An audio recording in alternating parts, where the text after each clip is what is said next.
continuando o comentário sobre a renovação protestante, paramos no capitalismo e o protestantismo. O capitalismo, ele é uma ideologia que parte do ponto principal, onde o capital, quem tem o capital é quem manda, é o burguês, né? Saímos do sistema burguês, mas entramos num tipo de um sistema de burguês disfarçado. Burguês era aquele que tinha as terras, e todas as pessoas que trabalhavam e moravam nas terras trabalhavam para ele. E ele recebia o dinheiro de todos. Então, o capitalista é aquele que tem o dinheiro, tem a fábrica, todos trabalham para ele, ele paga todo mundo e pronto. E é um sistema antigo, porém que até hoje perdura. Somos capitalistas. Quem tem a La Prata manda. E o protestantismo, ele enveredou por essa área. Apoiou totalmente o capitalismo. Foi um período de transição entre a burguesia para o capitalismo. Grandes investidores judeus deram às nações protestantes incríveis vantagens. Por exemplo, uma delas é a Holanda. A Holanda foi uma das nações protestantes de maior destaque. A Alemanha, ela deu origem ao luterianismo, né, a igreja luterana, mas ela não se destacou tão como capitalista não, mas a Holanda, ela se destacou muito entre aqueles países baixos, Holanda, Suíça, Noruega, Suécia, aqueles países se converteram ao protestantismo de uma forma aonde tanto eles eram protestantes quanto capitalistas selvagens. O século XV e XVI foram períodos da história de muitos conflitos. Poderíamos chamar períodos negros de mortes e guerras em nome do amor de Deus. A renovação protestante deu a independência à religião dos países que considerava Roma como a igreja mãe. Então é o seguinte, a Holanda obedecia a Roma, a Espanha obedecia a Roma. A Holanda era subjugada à Espanha. Aí logo a Holanda se tornou protestante, marcou sua independência tanto religiosa quanto financeira. E a Espanha, que era católica, disse que a Holanda era filhos da besta. E aí vamos abrir guerra contra a Holanda. Aí a Holanda vem para o Brasil, toma a Ilha da Madeira, né, toma o Brasil, parte do Brasil do Nordeste brasileiro, e em contrapartida ao ataque espanhol. Então o reino espanhol na época era junto com o reino de Portugal. Olha só, aí um vai empurrando o outro, e aí começa as pendengas políticas em nome de Deus. Então tem essa parte política da igreja, que muitas vezes é omitida por alguns pastores que querem espiritualizar demais, poetizar demais. Então veio Lutero marchando e chegou e colocou as 95 teses na porta da sua igreja. O Espírito Santo moveu Lutero. Aí o pessoal, oh, glória a Deus, não, glória a Deus. O Espírito Santo pode ter movido Lutero sim, e eu tenho certeza que moveu, né? Agora, você como seminarista, estudante de teologia, você tem que ter uma visão mais clássica da coisa, não aquela visão espiritualizada da coisa, porque houveram muitas mortes e as cabeças dos padres foram colocadas nas estacas. Então você andava quase 10 quilômetros cheio de cabecinhas estacadas, era estaca mesmo, daquela que botaram arame. Eles pegavam, cortavam a cabeça, tiravam a cabeça e colocavam na estaca. E eu não vejo o Espírito de Deus encheu aqueles homens, eles começaram a cortar a cabeça dos padres, das freiras. Não vejo isso aí, essa é uma questão poética da religião, que às vezes a pessoa poetiza e num grupo, numa igreja, todo mundo aceita o que você disser, está dito, né?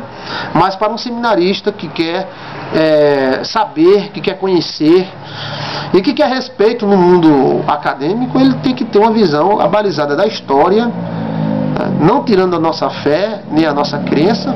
Acreditamos em Deus e acreditamos que a renovação protestante foi uma bênção para nós. Mas a história revela vários conflitos e você deve saber, né?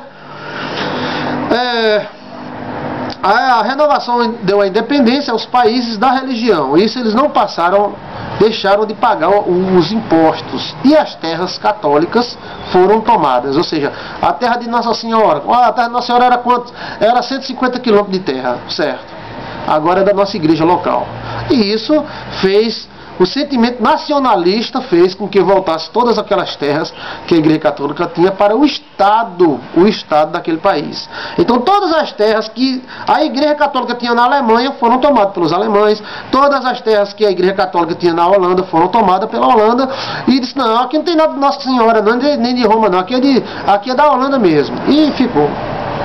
E a Igreja Católica não ia ficar parado vendo isso aí.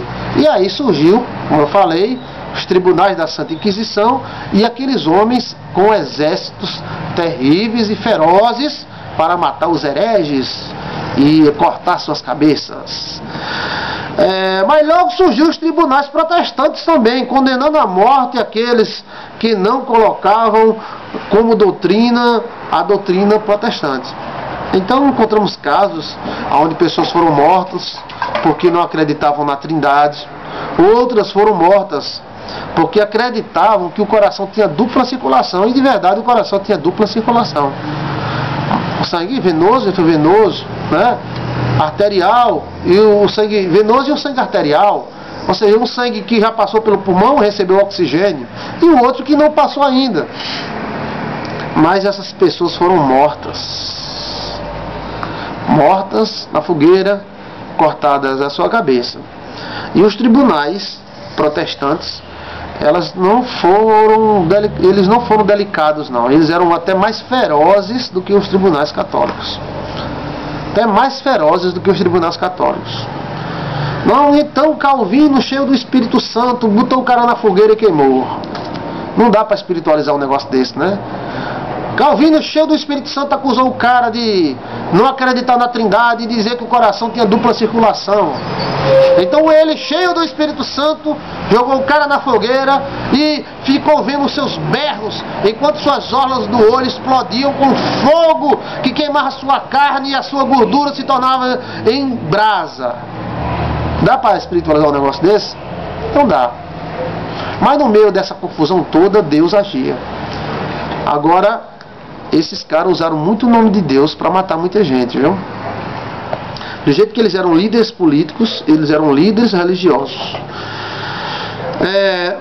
Então veio as investidas da Igreja Católica e veio o descobrimento das novas colônias e as sedes das igrejas no Novo Mundo. Aí é uma história que você deve também estudar.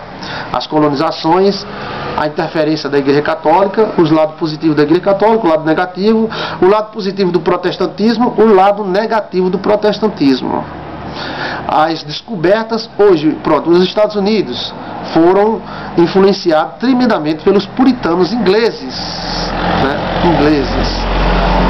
O Brasil, ele foi influenciado pela Igreja Católica. Somos católicos em termos de país, de nacionalidade, né? Mas os calvinistas chegaram por aqui, a igreja congregacional foi implantada, depois em 1911 veio a Igreja Assembleia de Deus.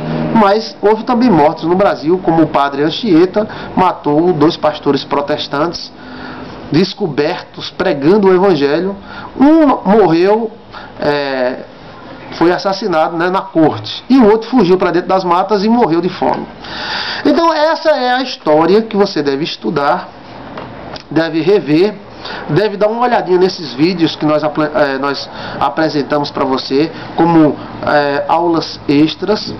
Esses vídeos são bem elaborados. Agora, alguns deles têm algumas partes, né, algumas partes que não devia ter, porque eles não são cristãos, né?